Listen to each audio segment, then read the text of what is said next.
So just thinking this morning, I was reading Colossians chapter 3 and verse 5. And there's this verse that says, "Mortify therefore your members which are upon the earth, fornication, uncleanness, inordinate affection, evil concupiscence, covetousness," which is idolatry. And I was thinking, man, that's a lot of big words. The very first word in that is mortify. And so I'm thinking to myself, well, what does it mean to mortify? What exactly does that mean? What does that look like?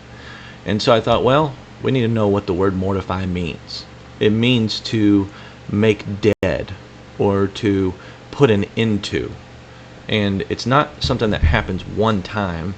It's an ongoing thing. Lots of Christians, lots of believers will say to me, "Oh, I did that." And it's not, sanctification is not I did that one time. It is an ongoing process of mortifying and yielding and mortifying and yielding and mortifying and yielding, and that combination in that order. And those are biblical words, but oftentimes we're kind of aloof from the definition and meaning of those words. So mortify means to make dead or to put an end to, right? So mortify,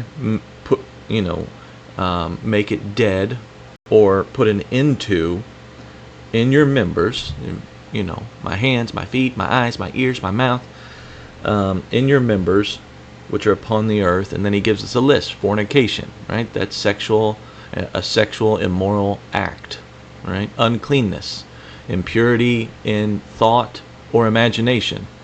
What is inordinate affection? That would be uncontrolled emotion or lust.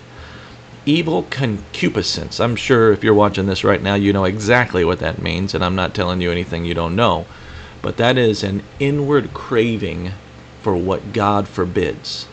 And covetousness. That is a craving for more that is rooted in idolatry. And that's why he says covetousness, which is idolatry. And so all of this begins in the heart and then shows up in our members. And so then I think about, okay, well, now we know what mortify means. We've kind of talked about what these words in this list, fornication, uncleanness, we've talked about what all those are and what those mean. And so then we need to talk about, well, what does this look like? How do you actually mortify your members now that we know the terms and the definitions? Well, I want to say, first of all, as I've grown in the Lord, I've seen this more and more in my life. I cannot crucify what I excuse. I cannot crucify what I excuse, right? That's number one. I got to recognize, yes, there's an enemy out there, but there is the enemy of my own flesh, of my own mind, of my own what the Bible calls the old man, my sinful heart. God's given me a new heart, but there is the old man that still lives. And so I can't crucify what I excuse. Secondly, after I recognize the enemy, I have to believe, hey, sin has no rightful place in my life, right? Temptation is going to knock on the door of my heart. But the old man, he's been evicted, right? So crucify yourself daily, right? I cannot crucify what I excuse. So when temptation comes, I've crucified that. The old man no longer lives here. That guy's been kicked out of the house. There's a new tenant. There's a new king in my heart. And so now not only am I understanding what words mean, what definitions say, but I'm recognizing, hey, if I excuse this, I can't blame anybody but myself, and that sin has no rightful place in my life. And so mortification requires us to cut off the supply lines of sin, right? So guard your eyes. Your eyes, that's one of the supply lines for sin, right? You're allowing things into your life by what you look at.